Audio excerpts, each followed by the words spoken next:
Hello guys, welcome to the third devlog of my YouTuber simulator game called YouTuber Simulator. In this devlog, we're going to create a system to record videos and create video games for our video game. So, in a previous devlog, I showed you the system that I plan to make videos, which were simply auto-generated videos based on the theme you inputted. Well, I decided that system was not enough. Oh! The main feature in our game is being a YouTuber, and what YouTubers do? Record. So you should be able to record anywhere about anything you want. And to achieve that, a big form with every topic possible to generate a video is not the funniest option around. Today we're going to focus on gameplay recording. And before we can start making the recording system, we need video games to record. So I added video games to my video game.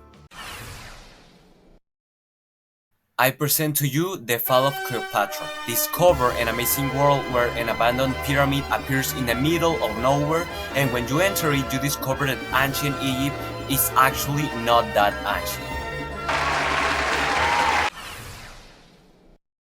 So the question now is, how will games work in our game? Am I going to make a game for each of the games in my game? Well, considering I'm planning on having plenty of games, let's say approximately 60 of them, also the coolest, that is not the most viable option. Because, I don't want to release this game on my 50s working all those years on mini games for each of those 60 games. So I explored another option. I'm a big lover of decision-making games, and I have tried for many times making one of them. But all of these times I just end up with an overscoped project that I will never end. So I decided to make mini decision-making games for our games. This way the player could experience the game and I will not die before finishing them. So basically the way the games work is that each of them holds a variable called game progress that holds, well, the progress of each game. The games are split in different situations that I call video game experiences, where a situation is going to be presented to the player and he can make a decision upon it with different outcomes. Those outcomes will change the game progress, making the player progress faster with a good outcome or slower with a bad outcome. Over here we got a video game experience of the Fall of Cleopatra game. I'm presented with some options. When I choose one, it will send me to a different route on the story of the experience and change the game progress depending on the outcome. In this case, I got the best outcome possible, and so the game progress variable increased. So now that we have games, it's time to let the player be able to record those games. So first I added a button. Big red button in the middle of the screen. When you press it, you record, and voila, we're able to record videos now. Yup, really easy, I totally didn't spend 3 days But now there's a big thing left. Exactly, comments. To be a YouTuber, you obviously need to talk, but how? With so many different ways and things to comment about, how are we going to be able to let the player say what he wants to say? Well, I present to you the record action system.